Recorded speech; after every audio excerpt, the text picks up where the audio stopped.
Welcome to Pediatric Voices, Duke Children's podcast about kids' healthcare. Now here's our host, Dr. Angelo Milazzo. Hello and welcome to Pediatric Voices, a podcast that dives deeply into conversation with the people who make up the Duke Children's healthcare team. I'm Dr. Angelo Milazzo, a pediatric cardiologist and professor of pediatrics at Duke Children's, and a co-host of this podcast. My friend and the other co-host of the show is Dr. Richard Chung. Richard is a pediatric and adolescent medicine specialist and a professor of pediatrics at Duke Children's. We are both here to bring you expert insights about timely topics in children's health. On this episode of Pediatric Voices, let's look at health concerns for teens and young adults. In pediatrics, we try to provide care for children from birth all the way through to young adulthood. And for the first few years of life, the routine care of children follows a fairly regular, fairly strict schedule. Things, though, do tend to fall apart somewhat during adolescence and in young adulthood, and gaps can form in the routine care of teens and young adults. And these teens and young adults have important medical needs which need to be met. So to help us understand this better, let's talk to Dr. Jane Trinh, a physician and faculty member here at Duke Children's. Dr. Trinh is a medicine pediatrics physician. That means she has completed a residency program which includes training both in the care of children and in the care of adults, in both the hospital setting and in the office setting. Dr. Trinh is an associate professor of pediatrics and an associate professor of internal medicine in the Duke University School of Medicine. She is chief of the Division of Medicine Pediatrics, and she sees both adults and children in our largest community primary care office here in sunny Durham, North Carolina. Dr. Trinh leads and participates in several key initiatives here at Duke Children's, including the Duke Academy of Health Professions Education and Academic Development Program, the Duke Medical Alumni Council, and the Department of Pediatrics Equity, Diversity, and Inclusion Committee. She has been nominated 3 times for the Duke Excellence in Professionalism Award. She is a widely published scholar and researcher. She is recognized as a superb mentor and an excellent teacher, and that's only part of what Dr. Trinh does and what she is known for here at Duke Children's. Welcome, Dr. Trinh. Jane, it is a tremendous pleasure to have you on the show today. Thank you, Angelo. It's great to be here. Thank you for that introduction.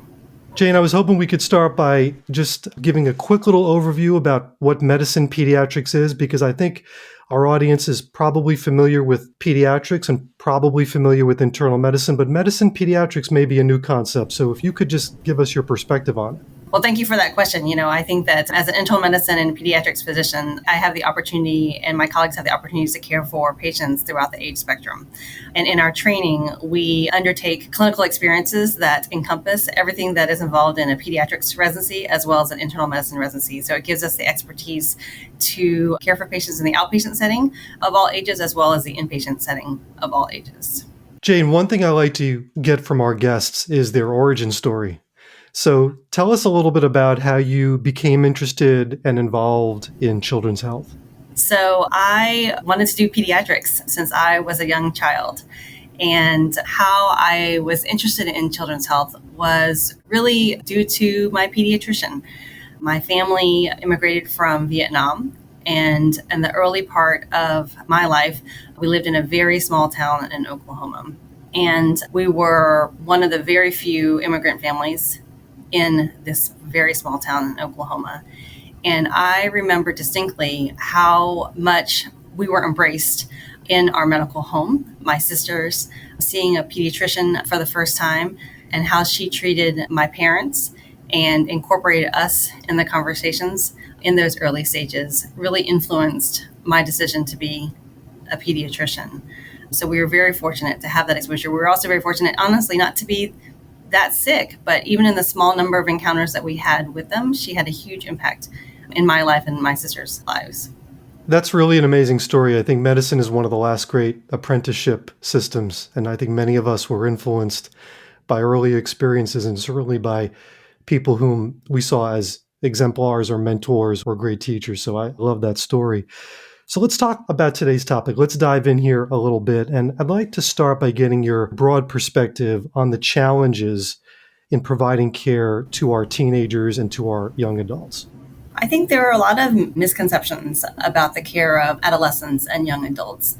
I think that they're often seen as intentional risk takers and not adherent to care, not caring about their health, and that they don't really care what their parents think or what adults think about what their decisions may be. I think those misconceptions lead us as providers and as parents to not allow them the space to grow and to learn about themselves and their health and the ways that we can to really foster their sense of responsibility related to their health. So while we're on the topic of misconceptions, one thing that has occurred to me in my own practice, seeing some teens and some young adults, is that they are heavily influenced in terms of their health behavior by what they're seeing in social media. I'm wondering, what is your perspective on the information that these patients are getting, the way they're using that information, the way they're bringing that to the office encounter, and how are you dealing with that in your practice setting? That is a great question and something that we are learning more and more about in terms of how it affects our adolescents and young adults, how it affects their way of thinking, their influences. And I think that's actually something that we as pediatricians and internists are also learning about how to incorporate that in the health encounter. It's also something we didn't train to learn about and how to address. And so I think having those open conversations in the annual visits to really think about how much the adolescent may be using social media, what other kind of influences and what other concerns have come to their attention on what they've learned, and just start with that open-ended conversation just to get a sense of what kind of information they're getting. There's some great information. There's some great networking for social media for adolescents and young adults. There's also some that are harmful. So getting a sense and exploring into that and asking those kind of questions, I think are great things to start out in that encounter with the pediatrician.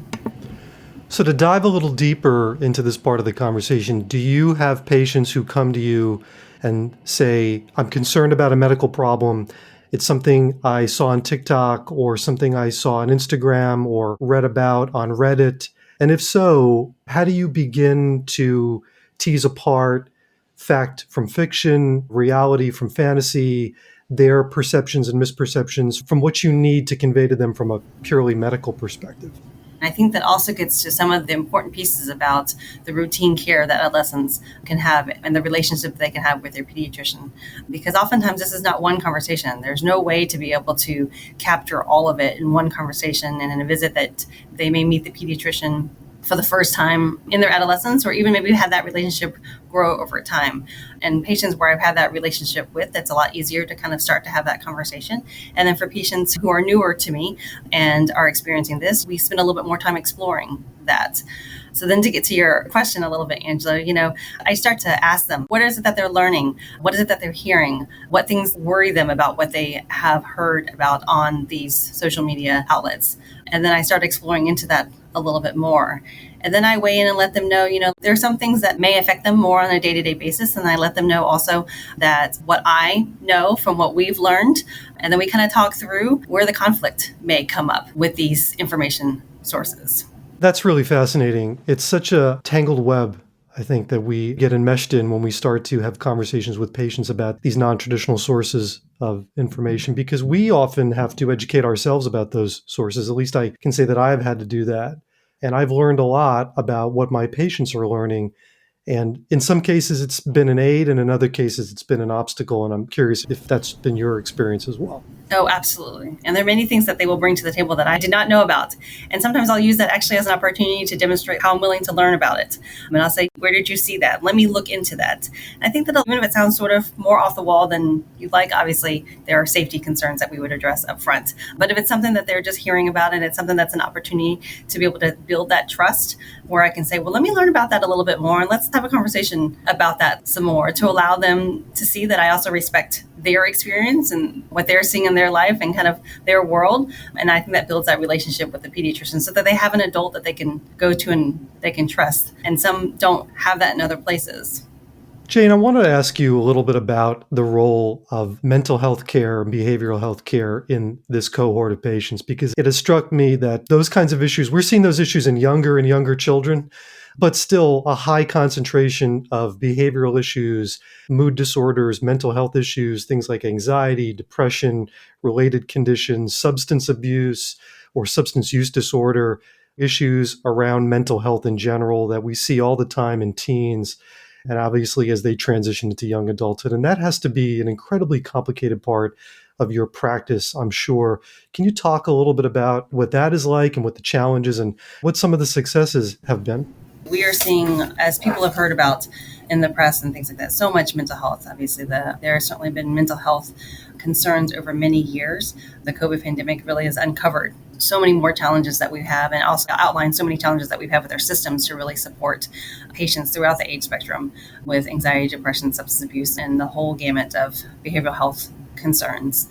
So I think that there's been a number of changes in the healthcare system that have allowed us to support better our patients. There's different models of connected, integrated primary care and behavioral healthcare models. Certainly also the acknowledgement and the awareness of the mental health challenges and bringing it to the forefront in a visit also allows us to connect people with other community resources, with therapists, and allow conversations with patients and families to be more upfront about it, when I think in the past we've been more hesitant to bring up the concerns. But with validated screening tools, additional resources coming down the pipeline, absolutely more resources being thrown into recognizing behavioral health supports that are necessary for the health and well-being of our patients. And again, I hope to see improvement as we move forward. I think we have seen some improvement recently. Jane, I want to dive a little bit into something you mentioned, and that is that integrated care model, because I think our audience will be interested in hearing that our primary care programs within Duke Children's have had this model for quite some time, where we're leveraging resources to be able to provide primary medical care and some primary behavioral and mental health care, literally within the scope of the same visit. So can you give a little bit more detail as to how that works? The integrated primary care and behavioral health care is not new to our primary care groups. We certainly had a connection with our mental health providers for many years, and in the evolution moving forward, we're integrating it even better in our clinic and in a different way of collaborative care.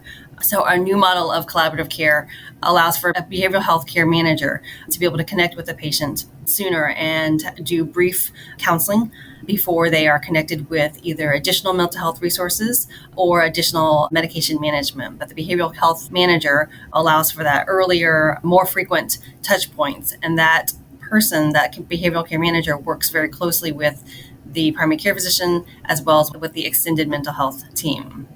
Jane, as an internal medicine specialist and as a pediatrician, you have the privilege of dealing with diseases that actually can span that gap between. So I'm thinking of something like high blood pressure, which may start very early in childhood and then may progress during the adolescent years, the teenage years, and then become a problem in the adult years.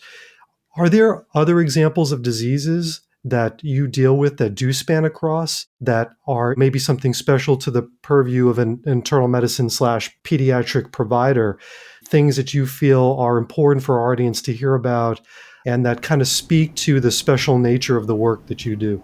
So yes, because of our training and because of our experience in chronic health conditions that affect adults, we are able to span the ages as we're seeing some of those disease conditions affect our younger populations in the adolescent age and potentially even earlier. So hypertension, you highlighted, diabetes, obesity management, the mental health that you have already alluded to, and all those components of, and also reproductive and sexual health, important pieces that our additional training in internal medicine really allows us to be able to extend that knowledge to the care of adolescents and other young adults. Other areas I think that we have the ability to care for is our children who have pediatric onset chronic illnesses that then are growing up to become young adults and then real adults. And I think we have the ability to make those connections because we have familiarity with adult medical illnesses that then subsequently affect these same patients who have pediatric onset illnesses all throughout their age spectrum. And so we have that insight to be able to kind of see them through those transitional stages of learning more about their health, understanding what's affected them and their health when they were potentially even infants into their school age years until their teenage years. And these same health conditions will carry through with them through their adult years.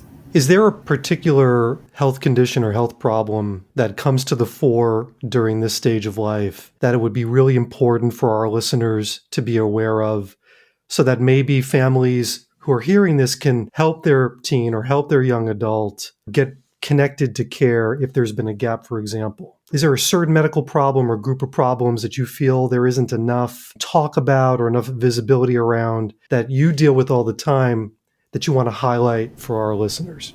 I'm not sure there's a specific disease process per se. I think that what I'd love to be able to emphasize is the importance of maintaining that connection with the primary care physician and the continuity of care, even in the adolescents and young adult ages.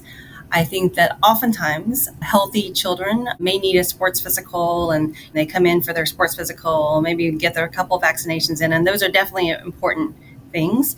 I think beyond that, what I would emphasize that the connection with the pediatrician and the primary care physician, and certainly in my space, our internal medicine and pediatric physicians, not only the screening in terms of cardiovascular risk and other things that are going on in their health, but also thinking about the ability to counsel on risk reduction and preventable disorders, giving the immunizations, giving general health advice, and then building that continuity of care so that encourages the adolescent, who then becomes a young adult, who then becomes the adult, to really think about their health and how their health affects them and every part of their life.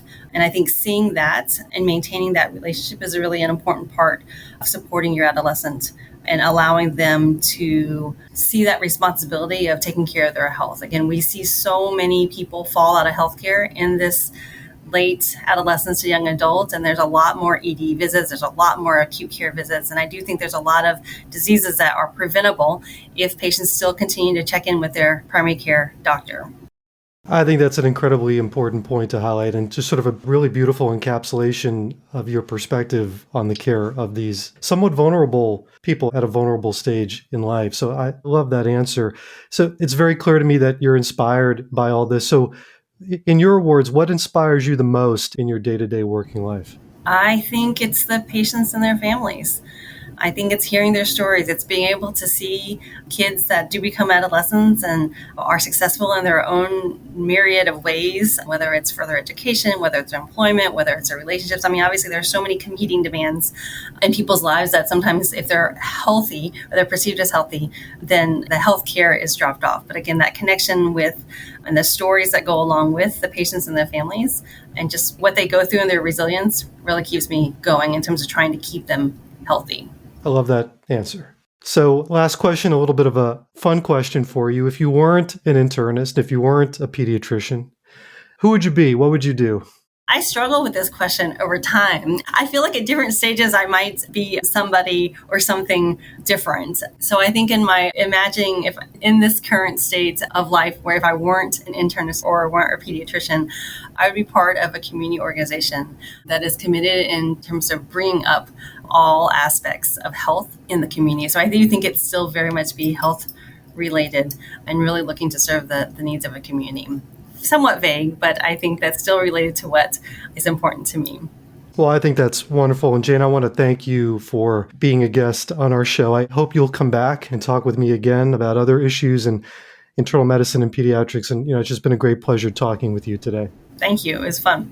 Pediatric Voices is brought to you by Duke Children's Hospital and the Department of Pediatrics at the Duke University Medical Center in sunny Durham, North Carolina. Pediatric Voices was created by Dr. Richard Chung and by me, Dr. Angelo Milazzo. Debbie Taylor provides a huge assist and keeps us organized. Our podcast is produced by the amazing people at Dr. Podcasting. Special thanks to Dr. Ann Reed and the team at Duke Children's for their continued support. You can find our show and please hit the subscribe button wherever you find your favorite podcasts, Apple Podcasts, Google Podcasts, Stitcher, TuneIn, iHeartRadio, and Spotify, among others.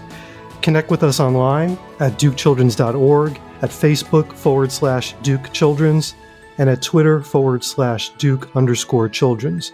We'd love to hear from you, so leave us a review. Thank you for being part of the show, and we will see you next time.